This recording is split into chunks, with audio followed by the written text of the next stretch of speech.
Assalamualaikum warahmatullahi wabarakatuh. Selamat pagi para netizen di mana saja Anda berada. Salam opini rakyat. Rincian uang pungli di sekolah perwira polisi dibeberkan IPW 3 bulan 100 juta rupiah. Sekolah pembentukan perwira Polri di Sukabumi, Jawa Barat diterpa isu tak sedap karena diduga ada indikasi pemerasan dan pungli. Hal itu diungkap Ketua Indonesia Police Watch, Sugeng Teguh Santoso, yang menduga selama bulan April hingga Agustus 2024 perputaran uang pungli itu mencapai 240 miliar rupiah. Uang itu dipungut dari siswa polisi berpangkat bintara yang menempuh pendidikan di Setupa. Para siswa itu menjalani pendidikan sejak 18 April hingga 15 Agustus 2024. Diduga selama 3 bulan menjalani pendidikan, mereka sudah mengeluarkan uang sekitar 100 juta per orang sebagai uang atau pungutan. Kalau di total, perputaran uang dari siswa anggota Bintara Polri untuk pendidikan perwira tersebut berkisar 240 miliar rupiah, kata Sugeng dalam keterangan tertulis pada Sabtu 24 Agustus. Sugeng juga merinci peruntukan uang pungutan tersebut diantaranya iuran menembak sebesar 300.000, iuran judo 500.000, iuran SAR 300.000, dan iuran ekspedisi darat 500.000 rupiah. Selain itu ada pula iuran bagi tenaga pendidik yang harus diberikan siswa sebesar 1 juta rupiah. Disebutkan Sugeng, siswa juga harus memberikan uang jika ingin memperoleh izin khusus yaitu di kisaran 10 hingga 15 juta rupiah. Ada lagi iuran untuk pola pengasuhan sebesar 200.000, sumbangan pendamping yang meminta fasilitas hotel, mobil, dan rekreasi 1,3 juta per siswa. Iuran Gladi Wirotama 1 juta, iuran Batalion 1 juta, iuran Resimen 17 juta, iuran Koperasi 14 juta, dan pembayaran produk karya perorangan melalui pihak ketiga 20 juta, kata Sugeng. Namun Sugeng mengungkapkan uang itu bukan masuk ke pihak Setupa, tetapi ada warga sipil yang menampungnya bernama Dinar. Lewat Dinar inilah diduga uang iuran tersebut mengalir ke pejabat utama Setupa Polri. Sugeng mengatakan pungutan tidak hanya terjadi ketika siswa sudah menempuh pendidikan, tetapi juga terjadi saat pendaftaran. Dia mengungkapkan bagi siswa yang ingin masuk Setupa lewat jalur kuota khusus atau penghargaan, maka harus merogoh uang dari ratusan juta sampai miliaran rupiah. Saat ini jumlah siswa yang mengikuti pendidikan angkatan 53 gelombang pertama tahun anggaran 2000. Seorang wanita di Gresik, Jawa Timur, ia dicabuli menantunya sendiri yang ikut tinggal serumah. Tak tahan perbuatan menantunya yang seorang oknum polisi, korban pun akhirnya melapor setelah 7 kali peristiwa pencabulan. Kasus asusila di Gresik, Jawa Timur ini sungguh miris. Diduga seorang anggota polisi mencabuli ibu mertuanya sendiri. Tak tahan dengan perbuatan menantunya, DM yang berusia 50 tahun, Kamis siang mendatangi Mapolres Gresik didampingi kuasa hukum serta putrinya yang tak lain adalah istri terlapor. Kasus ini menjadi ironi bagi korban karena terduga pelaku baru 6 bulan menikahi putrinya dan ikut tinggal satu rumah. Namun 3 bulan terakhir DM tak menyangka menantunya kerap bertindak asusila, meraba-raba bagian intimnya meskipun di rumah sedang ada suami dan juga putrinya. Bahkan terduga pelaku kerap memamerkan alat kelamin saat berkomunikasi melalui video call. DM menuturkan setidaknya 7 kali sudah terduga pelaku Brigadir Polisi berinisial NS mencabuli dirinya. DM baru berani melaporkan perbuatan asusila menantunya itu karena merasa tak enak hati dengan putrinya, takut akan diceraikan. Namun karena aksi cabulnya terus dilakukan, DM akhirnya membuat laporan. Cabul itu yang meluk-meluk dari belakang. Secara tiba-tiba gitu? Iya.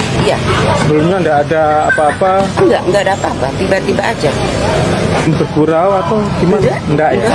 Udah 7 kali kok enggak bergurau, iya. Polres Gresik telah menerima laporan berkaitan dengan adanya pencabulan terhadap mertua.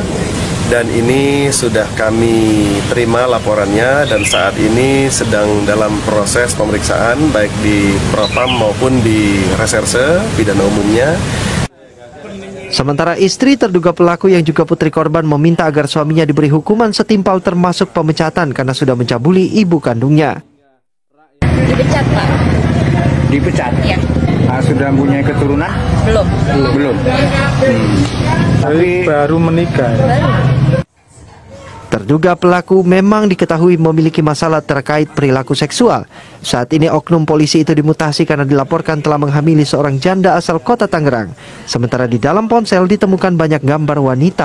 Gua sebagai orang awam penasaran kegiatan apa yang polisi lakukan hingga memiliki tubuh sebrutal ini. Bukannya saat awal masuk akademi polisi harus memiliki tubuh yang proporsional. Bedakan dengan polisi di Jepang dan di Korea. Mereka memiliki tubuh yang bagus, bahkan segendut-gendutnya mereka itu karena sudah tua, juga bentuk dagu dan lehernya masih kelihatan normal. Sangat berbeda ketika melihat polisi Indonesia yang masih muda saja sudah obesitas. Jangankan mengejar maling, jalan biasa aja udah engap kayaknya. Ini kebanyakan makan atau kebanyakan makan uang harum, guys. Ingat ya, cuma oknum. Polsek Kelapa Gading.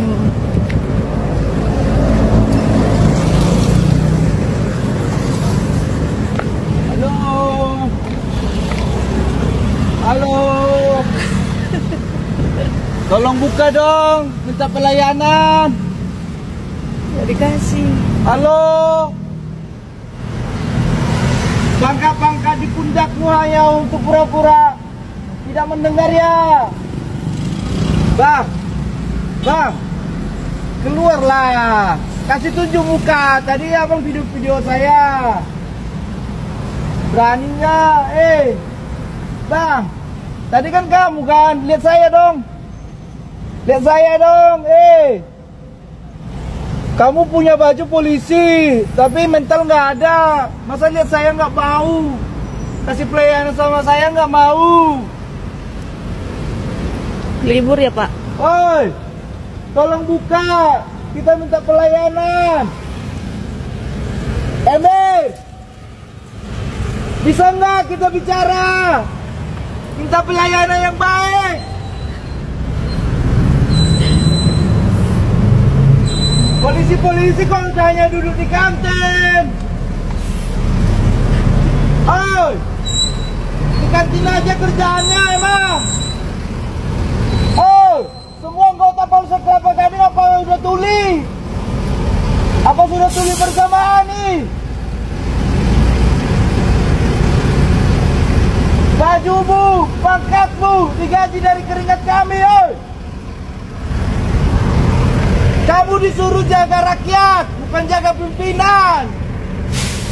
Kamu digaji bukan untuk jaga pimpinan, tapi jaga rakyat. Kamu disuruh untuk tegak lurus dengan keadilan, bukan tegak lurus dengan pimpinan yang melakukan kesalahan. Oi, pada tulia. Oi.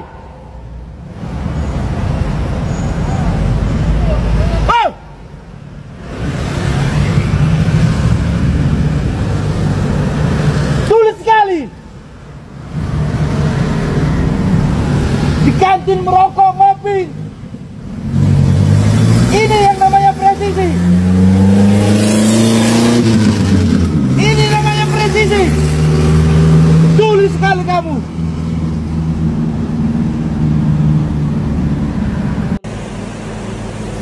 Polisi apa kalian ini? Apa tanggung jawab kalian untuk menjaga keamanan Republik ini? Di mana coba tanggung jawab kalian? Oh, manja. Nggak boleh begitu, Bapak. Kalian tuh adil lah. Adil tuh sejak dalam pikiran. Tindakan pun pasti adil. Kalau tadi terjadi konflik horizontal, siapa mau kalian persalahkan? Masyarakat yang akan jadi korban. Kalian paling tinggal langkah-langkah aja. Kalian pemicunya kok. Kalian pemicunya, ya. Jadi kalau ada apa besok, ya, pemicunya adalah polisi. Karena kalian tidak bisa memberikan rasa adil, tidak bisa menjamin keamanan.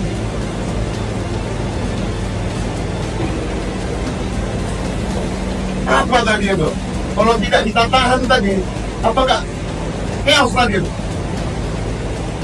Kalau tidak kita tahan kawan-kawan di situ, mereka marah. Bagaimana kalian? Ayam sayur semuanya. Kalian mengistimewakan orang preman. Siapa tadi yang datang tengah malam? Siapa yang datang tengah malam? Apa urusannya kemari? Mau mengintimidasi siapa dia? Lu kira bisa? Ada yang ribut normal. Apa? Nggak ada yang keributan. Nggak ada pekerjaan yang terjadi normal. Tapi memang izin, Pak. Saya kan juga tadi terkejut. Kenapa dia melenggang sampai ruang KPU itu masuk teriak-teriak. Sedangkan masa aja orang bapak ini. Dibayar berapa kalian? Dibayar berapa kalian? Siapa yang bayar kami, Bapak? Kenapa kalian tidak adil begitu? Di mana tidak adilnya, Bapak? Di mana preman kalian masuk di kemari? Iya, Bapak, di situ. Jangan boleh preman kalian masuk ke. Pak, mau izin ya, Pak? Iya, Pak. Lewat dari jam 2, mau izin, Pak? Keluar dari kita mau. Iya. Mau izin semuanya. Ya. Keluar. Dengan sangat hormat. Dengan sangat Kita juga memang mau pergi dari tadi. Cuman bapak-bapak aja membiarkan preman masuk kemari. semuanya. Ya, mau izin. Iya, Pak. Iya, iya. Tenang, Pak. Sebentar, kita siapkan maklum dulu. Dia kepala desa ini mengaku diminta oleh polisi untuk mendukung Lutfi. Betul. Betul. Dia cerita, Mas, aku ini ngeprint banyak banget tuh apa namanya pembukuan atau itulah ya kertas-kertas sampai dibawa satu losbak, dia bilang gitu, dibawa ke kantor polisi. Jadi banyak ditanya-tanya segala macam. Yang intinya adalah ada pesan untuk kenapa tidak mendukung Lutfi. Dia kepala desa ini mengaku diminta oleh polisi untuk mendukung Lutfi. Betul. Betul. Wow. Dan pemeriksaan kepala desa ini juga membuat satu institusi lainnya marah karena ada berkaitan dengan pekerjaan di institusi lain. Institusi lain mana itu? Janganlah, nanti aja pas ngopi-ngopi aja itu. Oke, jadi pelanggarannya ada dua dong berarti di sini ya. Satu adalah polisi yang menggunakan kewenangannya untuk menekan kepala desa. Betul. Yang kedua adalah mereka mendorong kepala desa untuk berpolitik praktis. Betul. Oke. Baik. Dari satu sisi ada temuan lain, Pram. Kepala desa ini juga sekarang dikumpul-kumpulin untuk pemenangan Lutfi. Tapi polanya berbeda. Misalkan kepala desa Pekalongan nih, tidak dikumpulkannya di Pekalongan, tapi di daerah lain. Itu untuk menyamarkan supaya tidak digerebek sama tim pemenangan di daerah itu.